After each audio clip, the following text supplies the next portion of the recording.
puust ja punaseks täna. Ehk kui sa tahad paremaid tulemusi, siis sul on vaja aru saada, mis asi on mõistus. Ja mina käisin koolitustel 2012–2014 ja pean tunnistama, ma ei saanud aru, mis asi on mõistus. Ma lugesin raamatuid, üks raamat teise järel ja kuulsin ja lugesin sellist vahvat terminit nagu alateadvus ja ma ei saanud aru, mis see tähendab.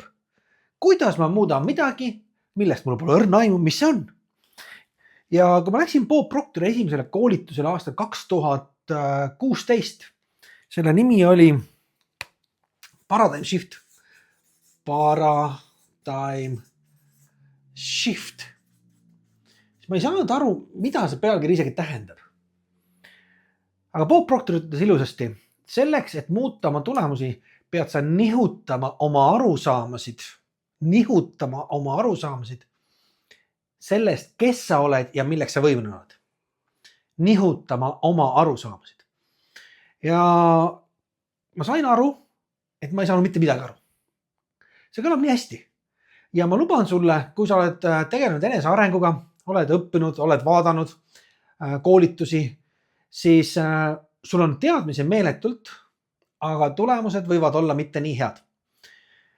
Ja Bob Proctor, see oli aasta siis 2016, joonistas sellise mehikese ja ütles, enamus inimeste probleem on, nad ei saa aru, mida see mehike siis esindab.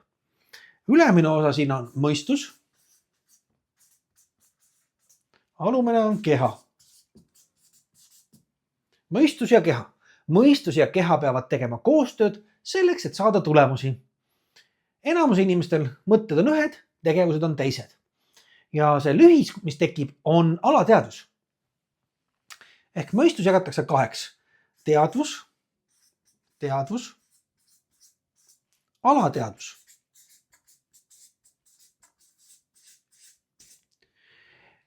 Ja kui ma ei saa aru, kuidas teadvus mõjutab alateadvust ja mis programmid mul alateadvuses on, siis minu keha ei tee seda, mida ma tahan, et ta teeks.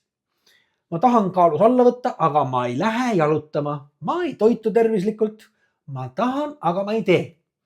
Inimesed ütlevad, ma tahan rohkem raha, aga kui ma vaatan nende tegevusi, nad ei tee mitte midagi sellist, mis tooks nende raha sisse. Nad teavad, mida peavad tegema. Nad ei tee. Nii et teadmised ja tegevused.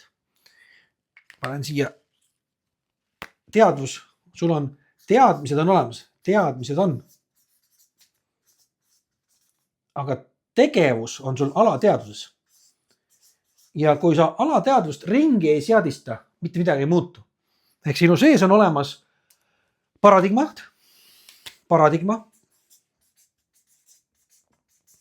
Ja paradigma on programm sinu sees, mis vajab muutmist.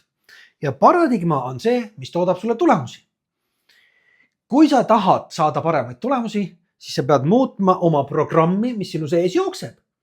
Aga esimene asi oleks vaja aru saada, milline programm minu sees jookseb. Ja sellepärast on vaja hakata jälgima, mida sa teed iga päev.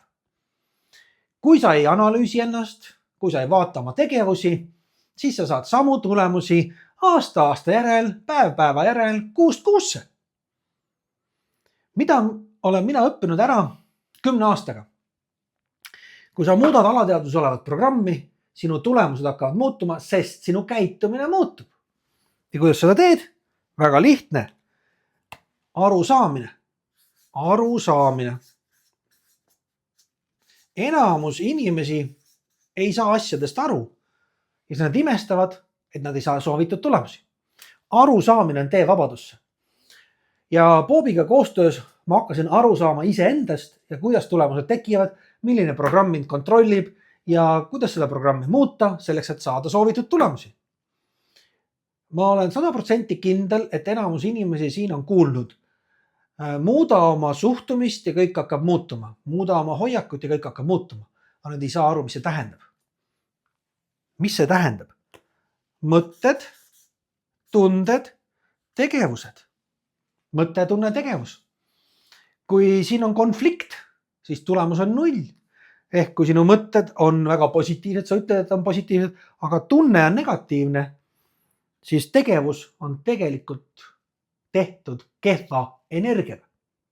Ja kui sa teed tegevusi kehva energiaga, saad sa parajalt kehvasid tulemusi. Nii lihtne elu ongi. Nii et kui sa tahad muuta oma tulemusi, siis tegelikult on vaja muuta programmi, mis sinu alateadvuses on, ja selle jaoks on vaja pidevat kordust, süsteemi ja tuge.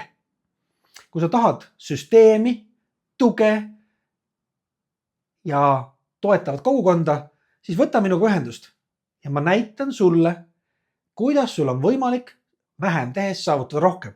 Kuidas programmeerida oma alateadvusringi nii, et tulemused hakkaksid muutuma. Ilusat päeva!